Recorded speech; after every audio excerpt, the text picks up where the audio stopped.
अगर आप पीएफ के मेंबर हैं, आप यूएन एक्टिवेट करना चाहते हैं, लेकिन आपके सामने कुछ इस तरह का एरर आ रहा है कि मेंबर का नाम जो है वो मैच नहीं कर रहा जो हमारे पोर्टल में डाटा है उससे, तो मैं आज आपको इस वीडियो में कंप्लीट जानकारी देने वाला हूं कि किस तरह से आप इस प्रॉब्लम को सॉल्व करेंगे। मैं जो भी यहाँ बताने वाला हूँ प्रैक्टिकली आपको दिखा के समझा के बताने वाला हूँ। मैं पीएफ कंसल्टेंट हूँ और मैं यहाँ जो भी आपको कह रहा हूँ अगर आप उसको फॉलो करते हैं तो मैं 100% गारंटी देता हूं कि आपका यूएन एक्टिवेट हो जाएगा। तो यहाँ जो जो चीज़ें बता रहा हूँ ध्यान से समझिएगा। सबसे पहले हम ये मोटा मोटा समझते हैं कि हम यहाँ किस बारे में बात कर रहे हैं, क्योंकि हो सकता है कि ये वीडियो आपके लिए थोड़ी नई हो।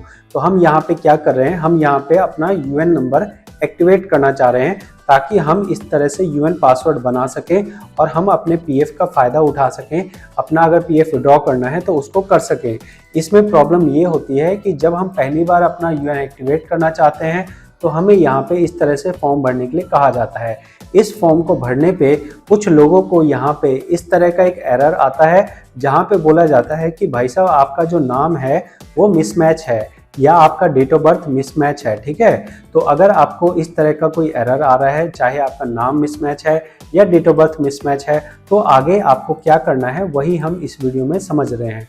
तो सबसे पहले यहाँ पे मोटा मोटा रिक्वायरमेंट समझ लीजिए जो आपको एक्टिवेट करने के लिए ज़रूरी है। सबसे इम्पॉर्टेंट जो रिक्वायरमेंट है वो है आधार कार्ड की। आप ये समझ लो कि आपको अगर अपना यूएन नंबर एक्टिवेट करना है तो उसके अंदर आपका आधार कार्ड लिंक होना ज़रूरी है, जैसा कि यहाँ बताया गया है कि भाई आपका आधार लिंक होना ज़रूरी है। ठीक है, दूसरा पॉइंट ये है कि आपका नाम और डेट ऑफ बर्थ आपका सेम होना चाहिए। जैसे एक तरफ आपका आधार कार्ड है, एक तरफ आपका पीएफ का रिकॉर्ड है, तो पहली चीज़ तो ये है कि ये लिंक होना चाहिए, आधार कार्ड और पीएफ का रिकॉर्ड लिंक होना चाहिए। और साथ में ही आपका जो नेम की स्पेलिंग है और डेट ऑफ बर्थ है वो भी सेम होना चाहिए। अगर आधार कार्ड लिंक है लेकिन नेम और डेट ऑफ बर्थ की स्पेलिंग आपने बदल ली है या पहले आपका कुछ और था नाम, अभी आपका नाम कुछ और हो गया है, कंपनी वालों ने नाम कुछ और मेंशन किया हुआ था, अभी आपका नाम कुछ और है, तो फिर आपका ये यूएन नंबर एक्टिवेट नहीं होगा। तो आप ये कहोगे भाई ये तो हमें भी पता है, प्रॉब्लम तो हम समझ गए, तो अब आंसर भी तो बता दे कि इसको ठीक कैसे करेंगे।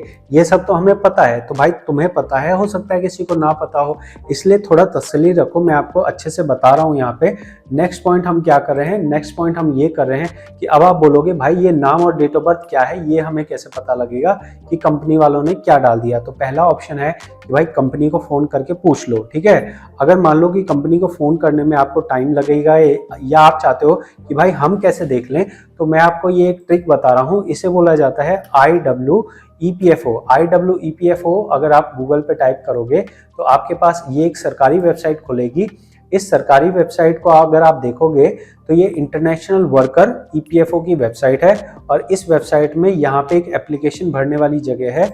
अगर आप इस एप्लीकेशन वाली जगह पे जाओगे और अपना यूएन नंबर यहाँ टाइप करोगे और यहाँ जो कैप्चा कोड है वो डाल दोगे, तो इसके अंदर, इस यूएन के अंदर में कंपनी वालों ने आपका क्या नाम और डेट ऑफ बर्थ डाला है वो आपको नज़र आ जाएगा। कैसे आएगा मैं यहाँ आपको दिखा रहा हूँ। यहाँ आपने अपनी मेंबर आईडी सेलेक्ट करी और यहाँ पे आपको आपका नेम और डेट ऑफ बर्थ नज़र आ जाएगा।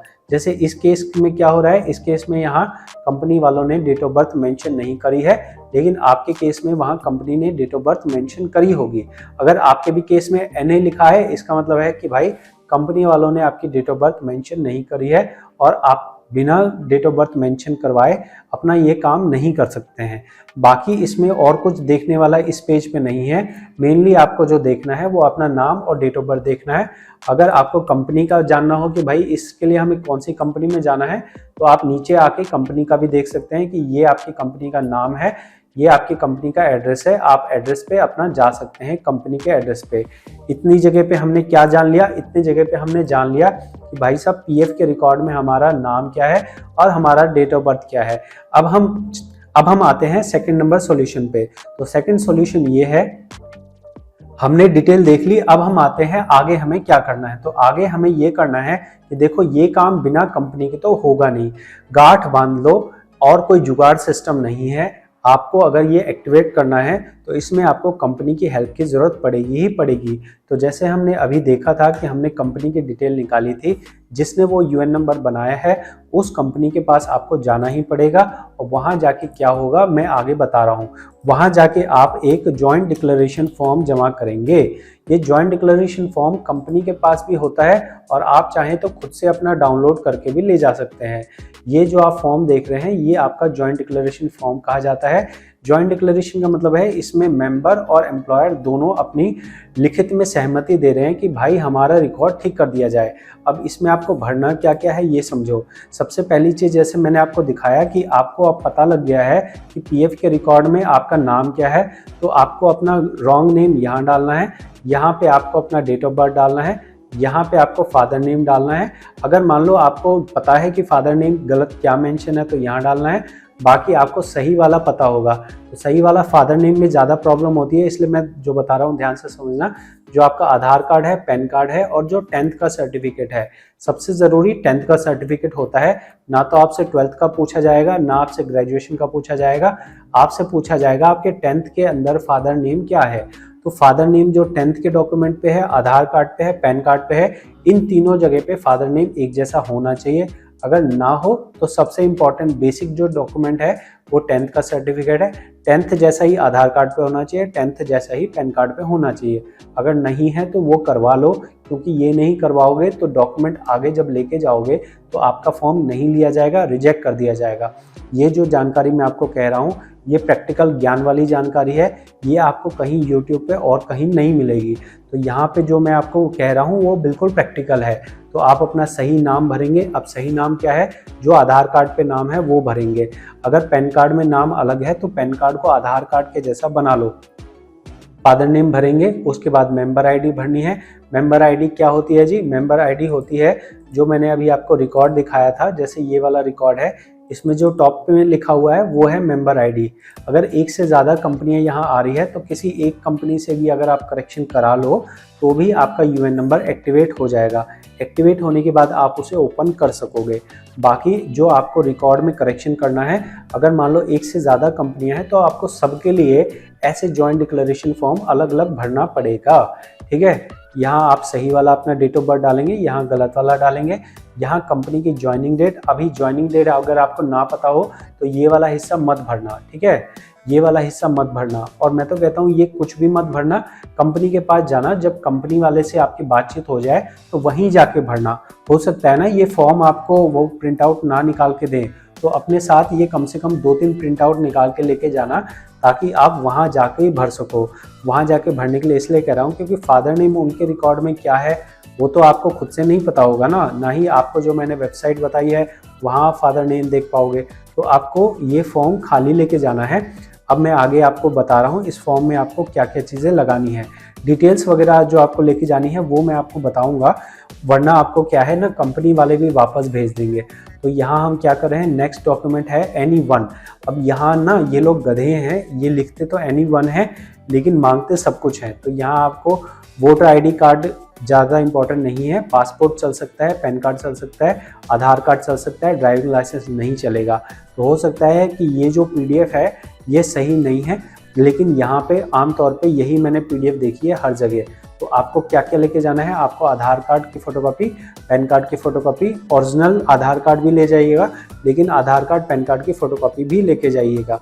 अगर आपका नेम में ज़्यादा डिफरेंस है, जैसे मान लो आपका नाम है राम कुमार शर्मा, अब वहाँ पे राम कुमार शर्मा की जगह शर्मा नहीं लिखा हुआ है, तब तो आप मान लो कि वहाँ सरनेम मिसिंग है, तो आधार कार्ड पैन कार्ड से चल जाएगा। लेकिन अगर राम कुमार शर्मा की जगह लिखा है घनश्याम कुमार शर्मा, तो वो तो टोटली डिफरेंट हो गया। फिर आपको 10th का डॉक्यूमेंट अपना लेके ही जाना है। अगर आप 10th पास नहीं हो तो फिर इसको भूल जाओ, फिर आप आधार कार्ड पैन कार्ड लेके जाओ और कोर्ट वगैरह से आपको एफिडेविट बनाना पड़ेगा या फिर जन्म प्रमाण पत्र बनाना पड़ेगा, तभी जाके आपका नेम वगैरह करेक्शन होगा। ठीक है, जो मैं कह रहा हूँ ना, ये अगर आप 4 चक्कर लगाओगे तो आपको समझ आएगा। तो 4 चक्कर लगाने से पहले ही मैं आपको यहाँ समझा रहा हूँ। ये जो फोटोकॉपी होगी इस पर कंपनी स्टैंप लगाएगी और साइन करेगी हर डॉक्यूमेंट के ऊपर। ठीक है, फिर यहाँ आपके अपने साइन होंगे और उसके नीचे कंपनी साइन और सिग्नेचर करेगी, ठीक है। साथ में ही ये जो आधार कार्ड पैन कार्ड की फोटोकॉपी है उस पर भी कंपनी के सिग्नेचर साइन होंगे। इसके साथ में कंपनी का एक लेटर लग सकता है। मान लो आपका नाम ज़्यादा डिफरेंट है तो कंपनी एक लेटर लिखेगी कि भाई जो ये रामलाल है ना, इसका हमने गलती से घनश्याम लाल लिख दिया है और ये सही बंदा जो है वो रामलाल ही है।